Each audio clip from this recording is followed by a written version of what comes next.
ပြန်လဲမွေးဖွားလာပြီးနောက်သူမတယောက်ဒီတခါတော့အမားမခံတော့ပါဘူးသူ့မိသားစုကိုဖျက်ဆီးမဲ့မိန်းမယုတ်စူရီရဲ့စာချုပ်ကိုအားလုံးရှိမှစုပ်ဖြဲပစ်လိုက်တယ်ဒါကိုတားအကြီးကဒေါသတထွက်နဲ့အမေကိုရိုင်းရိုင်းဆိုင်ပြောဆိုပြီးအမေနဲ့သားဆက်ဆံရေးဖျက်တောက်မယ်လို့ချိန်ချောက်လိုက်ပါတယ်သူမကလည်းအလျှော့မပေးပဲမင်းဒီတကားကထွက်သွားရင်ငါတို့မိသားစုနဲ့ဘာမှမဆိုင်တော့ဘူးလို့ပြောပြီးအိမ်ပေါ်ကနှင်ထုတ်လိုက်ပါတယ်အမေနဲ့ဆက်ဆံရေးဖြတ်ပြီးထွက်လာတဲ့သူဟာသူ့ကောင်မလေးရှိမှအဆက်မကွဲချင်လို့အိမ်ပေါ်ကဆင်းလာပေမဲ့သူ့အမေပေးထားတဲ့ကက်နဲ့ကားတွေကြံသေးကြောင်းကြွားဝါနေပြီးအဲ့ဒီပိုင်ဆိုင်မှုနဲ့ကလေးတွေအိမ်ဝယ်ပေးမယ်လို့ပြောနေပါတယ်ဒါပေမဲ့သူမသိလိုက်တာကသူ့ကက်တွေအားလုံးကိုဘာမှသုံးစားမရအောင်ပိတ်ထားလိုက်ပြီးပါပြီအိမ်ဝယ်မယ်ဆိုပြီးရောက်သွားပေမဲ့ကက်ချစ်လိုက်တဲ့အခါမှာတော့လက်ကြံငွေမလုံလောက်ပါဆိုတဲ့အတန်ပဲထွက်လာပါတယ်နောက်ဆုံးမှာတော့အယောင်းဝန်ထမ်းတွေကသူတို့ကိုလိမ့်လဲသူတွေဖြစ်တတ်မှတ်ပြီးလမ်းပေါ်ကိုခွေးတကောင်လိုဆွဲထုတ်ပစ်လိုက်ပါတော့တယ်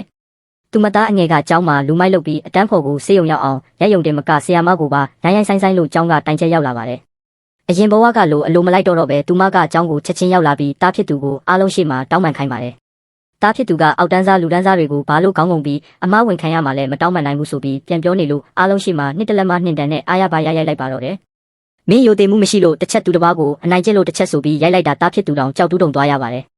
ဒါပေမဲ့ဒီသားမိုက်တွေကနောက်တမရပဲအမေကိုနာမည်ဖြတ်ဖို့သတင်းထောက်တွေခေါ်ပြီးရောက်လာပါတော့တယ်စကားမဆက်တန်ကောက်မှနေတဲ့သူဆိုရင်ထိုင်းဘက်ကနေမြန်မာငွေလဲချင်တာဖြစ်ဖြစ်မြန်မာငွေကနေထိုင်းဘက်လဲချင်တာဖြစ်ဖြစ်ကျွန်တော်စီလာလဲလို့ရပါတယ်နောက်ထပ်အပိုင်းဆက်လဲတင်ပေးဦးမှာမလို့စောင့်ကြည့်ပေးကြပါဦးနော်